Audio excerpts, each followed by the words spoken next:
Xayrli kеш, вице-премьер Татьяна Голикова бұйрығы бойынша Россияда зыянлы азық түлікке мәжбүри маркировка ясау кіртілерге мүмкін. Әлігі адым бізді зарарлы ризық ашауны киметерге өтәрі алырмы? Шул хақта фикір алышабыз. Xayrli kеш, хөрмәтле қонақларыбыз, тапшыру давамында сіз үз фикірігізні тимелерге басып та жеткіре аласыз. Зәңгәр келешу, қызыл келешмәу билгесі. Менә бүген без зарарлы ризыклар турында сөйләшергә булдык һәм мин әни буларак ул ризыкка нәрсәләрне кертәм. Ул билгеле газлы эчемлекләр, кыздырылган бәрәңге чипсы дип әйтәбез, киптерелгән ипи, сухари димме. Светлана ханым, сезгә мөрәҗәгать итәсем килә. Зарарлы ризыкларга нәрсә керә соң бүген? Зарарлы ризыклар инде ул гомумән кеше тәненә зыян китерә торган ризыклар. Ризыклар үзләре алар зыян китермәскә мөмкин, һәм төрле матдәләр, кушылган матдәләр, ясалган матдәләр, табигатьтә юк әйберләр кертәләр бит хәзер. Консервантлар, төсле буяулар, аннары фосфатлар дип әйтим инде, газ, углерод газы, алар бөтенесе, конечно, зарарлы инде. Менә маркировканың мәгънәсе нидә? Илгизәр әфәнде, шуннан да ничек гамәлгә куелачак икән менә мондый идея? Әлбәттә инде беренче чиратта азык-төлекне кибет-киштәләреннән алабыз әйбит, шуңа күрә аларның упаковкаларында, тышкы ниләрендә бетеген тартмаларында язылган була, Е маркировкасы Е хәрфе белән башлана, анда гадәттә 3 цифр була инде әйбит. Булар төрле саннар, төрле матдәләр булганлар. Мәсәлән, берле саны ул аңлата буяулар булуын, красителләр дип әйбит. 2 саны аңлата консервантлар булуын. 3 саны антиоксидантлар бу продукцияның бозылуына каршы китерә инде, саклый шуны. 4 саны стабилизаторлар дип әйтәбез инде, консистенцияны саклый продукцияның. 5 саны ул эмульгаторлар, структурасын саклый. 6 саны ис һәм тәмләткечләре инде, көчәйтүче тәмләткечләр. Һәм 9 антифламиантлар дип атала, һәм башкалар. Менә шуны санап килсәк, бүгенге көндә Россиядә әйбит кулланырга тыелган, Е хәрфе кергән, менә шушы саннар белән күрсәтелгән 100дән артык азык-төлек өстәмәсе санап кителгән әйбит. Шуларның 20сеннән артыгы, әгәр дә артык кулланган очракта рак авыруны китереп чыгарга мөмкин, сәбәпчесе булырга мөмкин. Мәсәлән, менә безнең бит инде җиләк-җимешне кибет-киштәләрендә еллар буе саклыйлар, ул бозылмый. Менә ул консервантлар Е230, 231, 232. Гади генә әйткәндә ул фенол. Фенолны без беләбез инде, аз гына микъдарда эләксә дә, ул күпмедер күләмдә безгә зарар китерә бит, күбрәк күләмдә керсә организмга ул гомумән агу булып санала.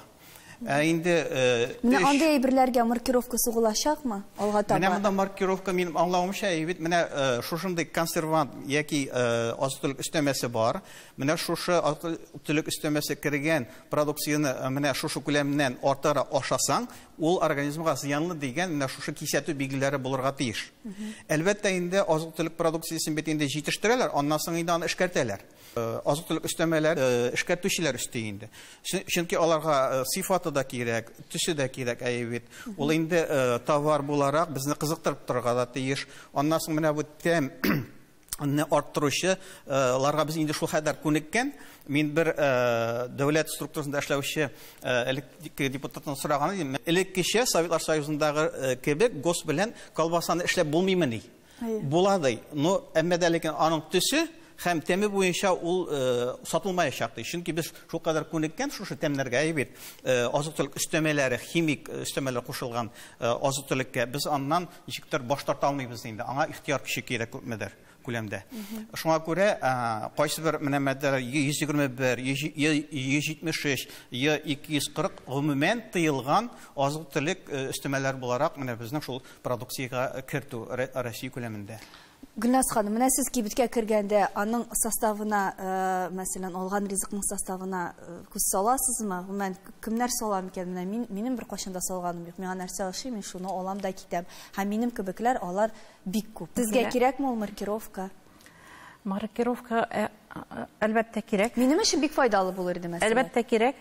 Анарга карап кына кешенең неге үзгәрмәй, ашыйсы килгән кеше ашый, әмма көннәрдән бер көнне сәламәт кешенең барыбер килеп терәлә ул. Кайсы да булса авыру килеп чыгара мөмкин. Менә шул вакытта кеше уйлана башлый, алган әйберен укый башлый. Шул вакытта ул сәламәт туклана башлаячак. Менә кибетләргә кергәндә инде, кибетләр турында әйтим инде, әле мин күптән түгел генә менә аларны укый башладым. Ашарлык әйбер юк дигәргә була. Мин кибеттән алалам, мәсәлән, ярмалар. Менә шуларны гына сәламәт ашарга, сәламәт туклану рәвешенә кертергә ярый дип ярый. Ярмалар, мәсәлән, карабыдай янда, шулай ук ясмык, чечевица инде урысчасы, шуның ыннары, кукуруз ыннары, менә алардан ипи пешереп ашарга була. Чынлыкта менә ак ипендә ашарга тиеш түгел без.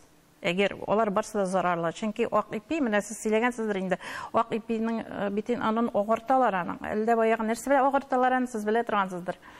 Акны агартырга әйбер кушалар. Менә ул да зарарлы безнең организм өчен.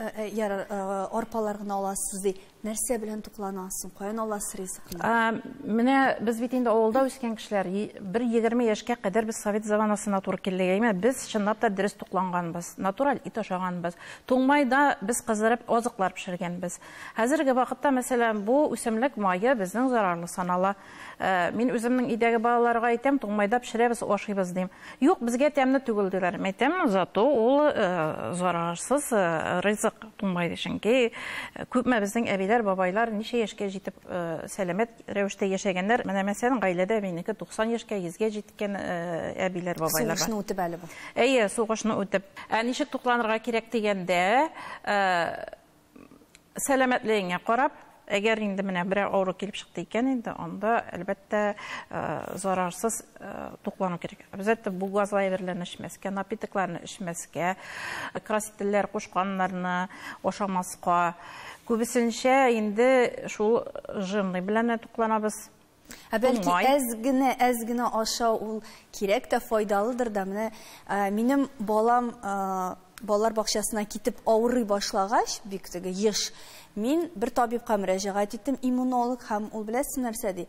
Билгеле, сезнең балагыз авырта, менә общежитие, коммуналь фатирларда яши торган балалар, алар балалар бакчасына киткәч авырмый дип әйтте. Чөнки кечкенәдән үк ул төрле кешене күрә, төрле вируслар белән очраша, шуңа күрә инде аның организмы 3 яшькә вируслар белән очрашырга әзер. Сезнеке билгеле ди, изолированный бала, ул авыр иде.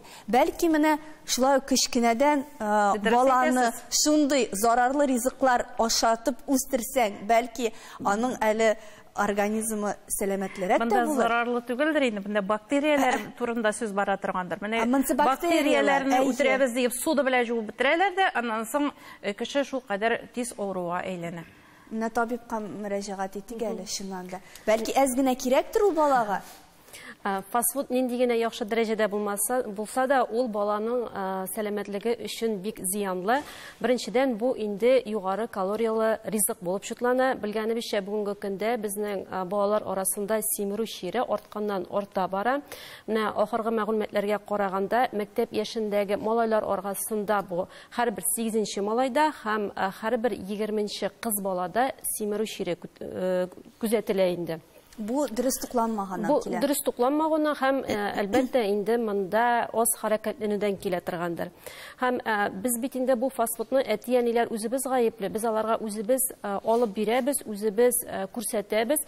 Монда инде гаиләдә дөрес туклану булырга тиеш дип без аңлатабыз. Фастфуд турында гына сүз бармый бит әле. Менә шул йогуртларда мәсәлән, шул менә кибеттә булган әйберләрнең аның бөтенесендә дә ниндидер зарарлы матдәләр бар. Менә шушы нутрициологлар, диетологларны тыңласак, шундый мәгълүмат бар инде. Әгәр дә сез балагызга фастфуд бирәсегез килә икән, атнага бер тапкыр сез бирергә мөмкинсез дип. Монда шуны да аңларга кирәк, чөнки мәктәп яшь балалар бакчасындагы баланы без ничектер әле күзәтү астында ашатабыз, ләкин бит инде алар мәктәп тормышындагы балаларның без мәктәптә нәрсә ашаганнарын, кая барганнарын, ничек нәрсә ашаганнарын без күзәтә алмыйбыз һәм без монда әти-әниләр аңларга аңлатырга тиешбез.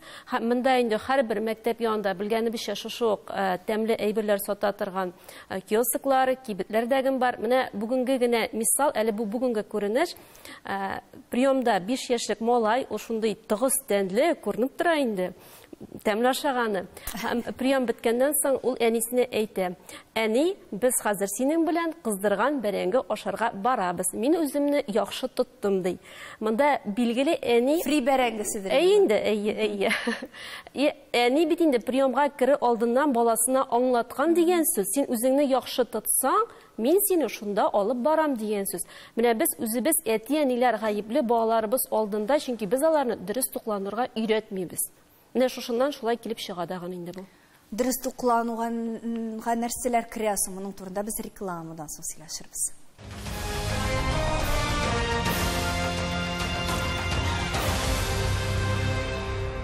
Эфирда Тояну нуктасы тапшыру без дәвам итәбез һәм реклама вакытында кунаклар тарафынан шундый фикер яңгырады. Маркировка турында түгел, ашау культурасы турында уйланырга кирәк түгел микән дигән менә шундый фикер. Психологка мөрәҗәгать итик. Шуннан да бәлки безнең ашау культурасы ничектер аксаклыйдыр. Әлбәттә, менә монда әйткән ханымнар, табиблар белән мин барысы белән дә килешәм. Әмма дә ләкин хәзер менә шушы сорауга җавап биргәнче беләсез, бу нәрсә әйтәсе килә. Иң беренче, менә бала дип әйтәбез бит инде, күп ашап симерә дип әйтәбез. Ни өчен балада авырулар килеп чыга? Чөнки кемәнле вакытта хәзер безнең хатын-кызларыбыз апельсин ашамыйлар, балага зыянлы дип, конфет ашамыйлар. Менә бу минем үз күзәтүләремнән чыгып әйтәм мин аны. Кемәнле вакытта бар әйберне дә әзәзләп ашарга кирәк.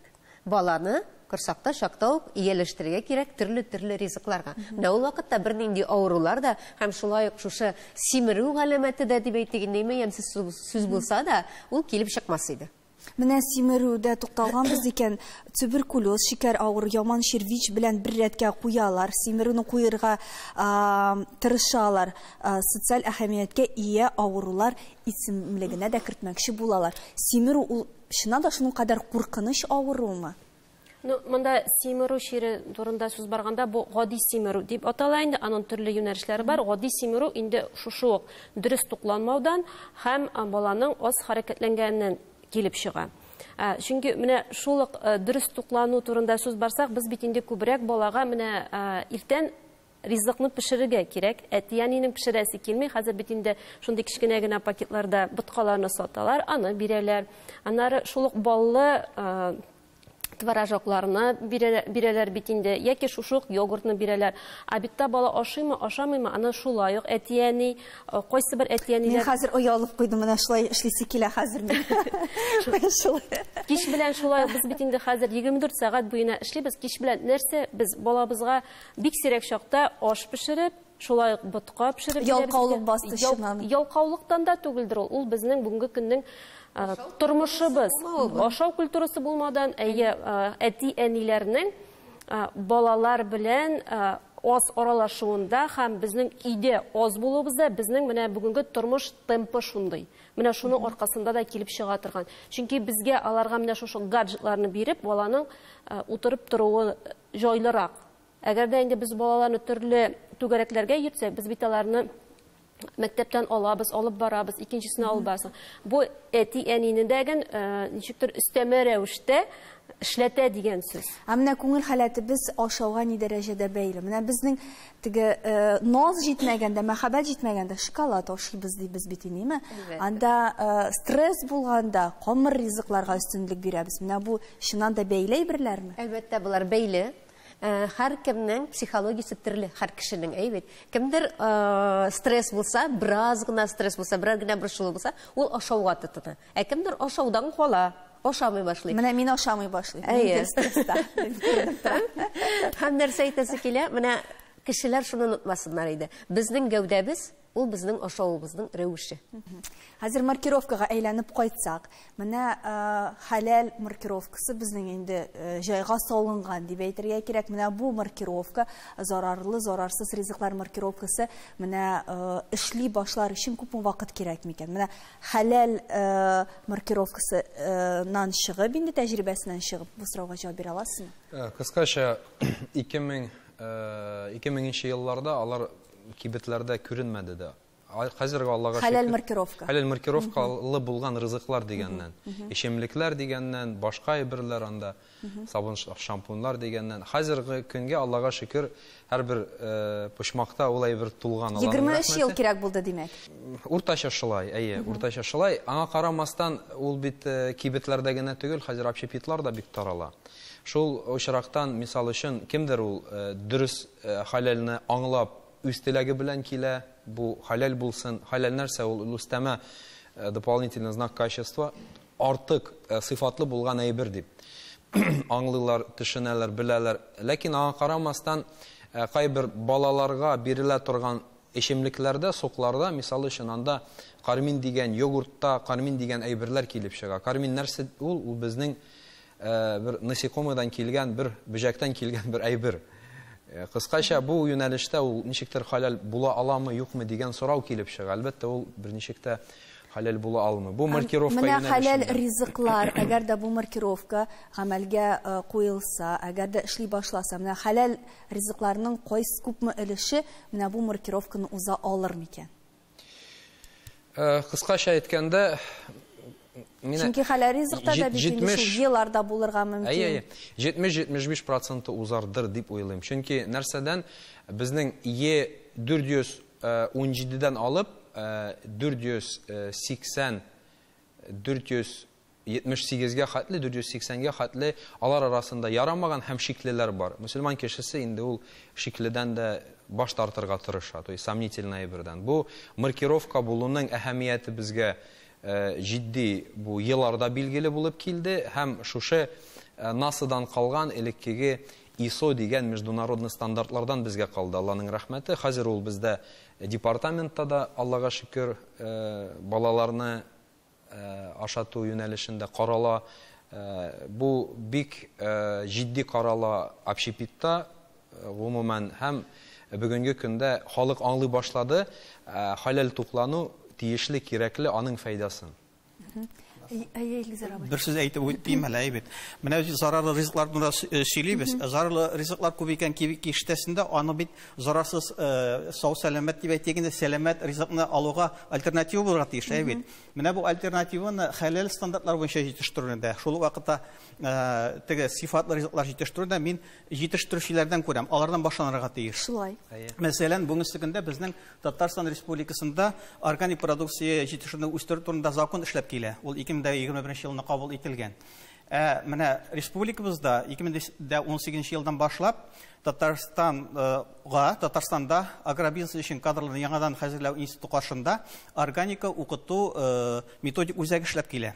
Менә бу укыту методик үзәге Авыл хуҗалык һәм азык-төлек министрлыгы каршындагы иҗтимагый совет базасында төзелгән.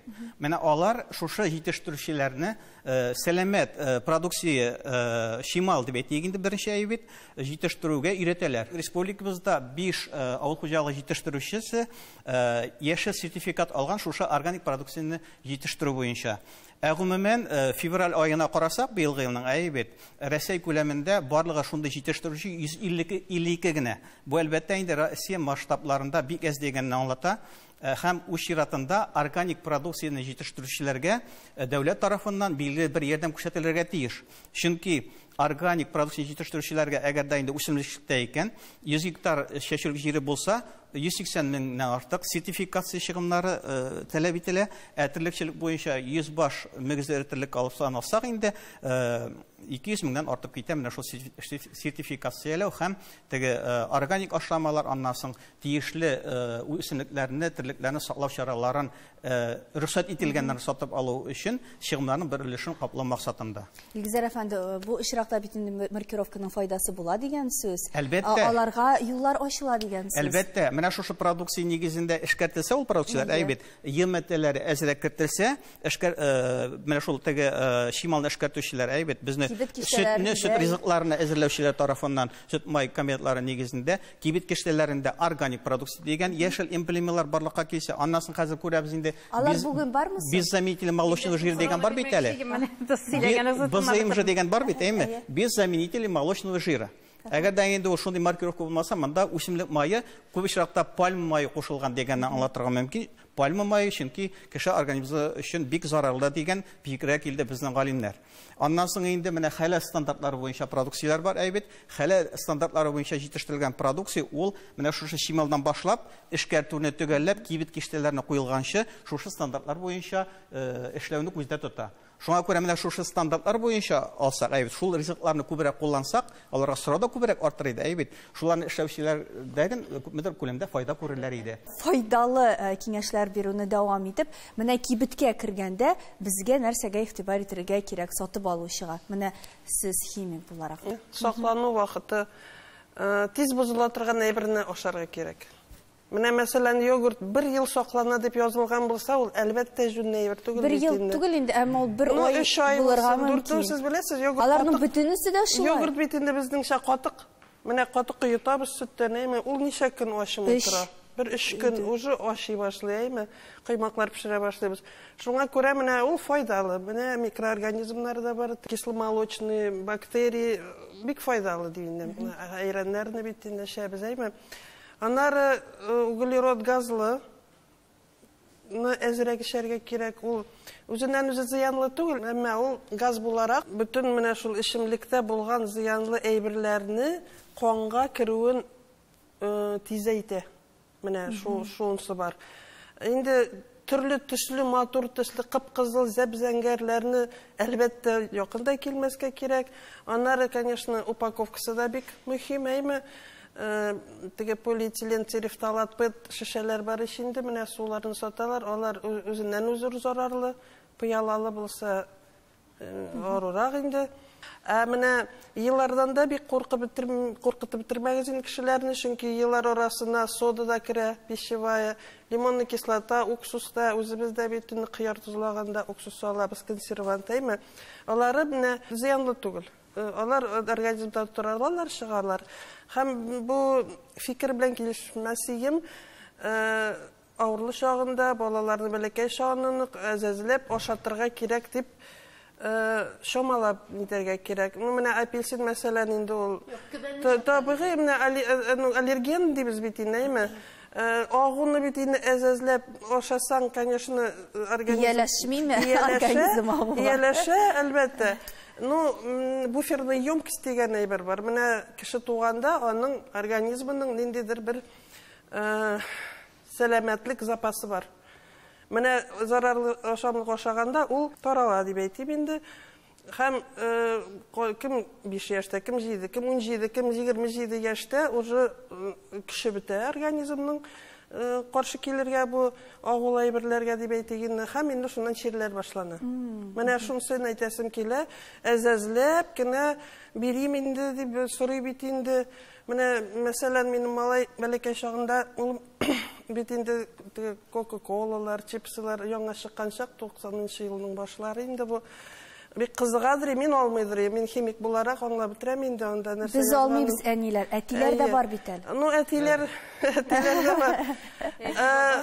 Ансы үземдә кай вакыт бик нык эчәсе килә. Әллә нигә бер, атнага бер түгел инде только. Айга бер даже, наверное, сирәгрәк кирәк.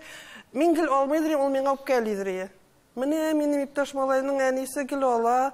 Мәйтәм, ярар, күрербез, күз күрер. Менә инде аның результаты күренә, ул баланың инде менә шул артык вес, башка ниләре, аннары аңлап бетергәч уже Светлана ханым, әтиләр ишеткән дип алмый башлады. Нигә мин аны алмаганмын икән дип, бер инде сөйләштек. Малай onlar үскәчрәк әйәни рәхмәт миңа алмагансың диде. Менә әтиләрне дә әзрәк аңлатырга кирәк инде алар бит. Ишеткәннәр ышанасы килә. Һәм безнең яраткан белгечебез табиб Айрат Зыядиновның әйткән сүзе бар. Аз ашарга кирәк, тәмле ашарга кирәк. Менә бу тәмле ашау эшенә зыянлы ризыклар керәме, юкмы икәнен без аның үзеннән башка тапшырда сорарбыз. Бүгенгә саубуллашабыз. Таяныр нокта һәрвакыт бар, шуны онытмагыз. Рәхмәт сезгә бик зур килгәнегез өчен.